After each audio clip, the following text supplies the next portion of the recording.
Our market update, we do this every seminar to give you guys sort of a snapshot of how the market's doing right now. We pull the stats off that day. So we pulled these stats up this morning. We want to show you guys the actual numbers, what's going on in the market today. And I've highlighted a few numbers. I highlight these numbers all the time. One thing I want everybody to look at, though, let me just move something here, is you see the total sales. When we said sales were flattening, this month so far, month to date, they're down 20%. Now we think that's going to sort of moderate a little bit, and the month of September might be down 10% over last month. But year to date, we're going to be flattening out quite a bit. We're not going to see sales race and race and race and race. Like I said earlier on, the buyers are just, reaching price fatigue. They're not paying those high prices anymore. Down at the bottom there, you look at the average price, 614,119. That's almost a 13% increase. So while we're seeing sales go down, we're still seeing prices rise because of the demand factor in Calgary. Yeah, and so how does this relate to us? We could tell you, as we were saying, Tim wrote an offer in Parkland on Saturday. Tim, there was three other offers. So 3 other offers on a 1.1 range property. And then I wrote an offer in Ranchlands for a suited property on the boulevard.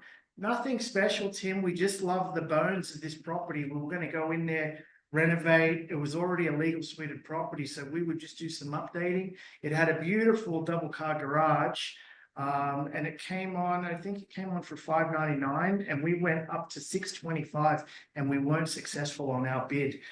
So I could tell you that. And there was 4 other offers. So even though the market, there's more inventory out there. Yeah, you just look at the active listings, third line down. Active listings we are up hit 5,000. 45% compared to last year at this time. Yeah, so geez, I could tell you, in spring market this year, we were all the way down to 2,500. In that 5,000 listings, though, it does calculate the pending listings, the ones that are under contract right now. And right now, it would be about 900 pending listings. So really, there's 4,000 active listings out there. That's a lot, Tim. And we're still running into multiple offers on some of these properties that we're going after. I mean, there must be realtors out there listening to us, because we're very selective on the properties that we buy our clients. We normally turn down more properties than we actually buy, because we're so specific on what the needs are for our investors. They're going into multiple offers still. Yeah, so what this market update reflects is we're still in mostly a seller's market. But what we're seeing as the inventory starts to increase, it may switch over to a buyer's market, which will be really, really beneficial for investors.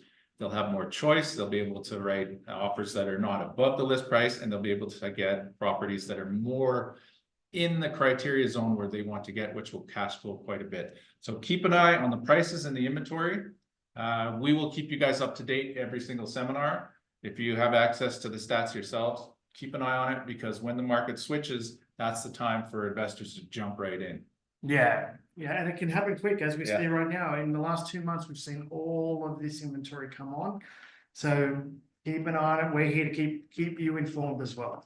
Yeah, so normally at this time we have Danielle DeMarco, our real estate investment mortgage expert, come on. Danielle's kind of busy with one of her kids this evening, so she won't be talking about it. But what we're going to get her to talk about next week is the new CMHC first-time homebuyer mortgage rule changes. They weren't major, and I don't think they're going to have that huge effect on the market at all. One was extending CMHC limit to 1.5 million for first-time homebuyers. Now, not many of our first-time home buyers are buying homes for 1.5 million. Yeah, and you were just saying, Tim, you need a combined household income of 300,000 to qualify for something like that, and a mortgage payment on the 1.5 range are upwards of $9,500 per month. So you're right, Tim. I don't think many kids out there are going to be jumping into that. Right? The second thing is extending the amortization length to 30 years for first-time home buyers.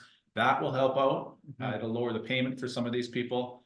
But to what extent it'll affect the market, we don't think it'll do that very much. It'll just lower certain payments. But as interest rates are starting to come down, that's going to lower everybody's payment as well. Yeah, and we're releasing a video on our Crew TV this weekend. Actually, I'll add it to this video so it'll play straight after it when we do put it on YouTube. But we go over why you should look at extending your amortization out to 30 years.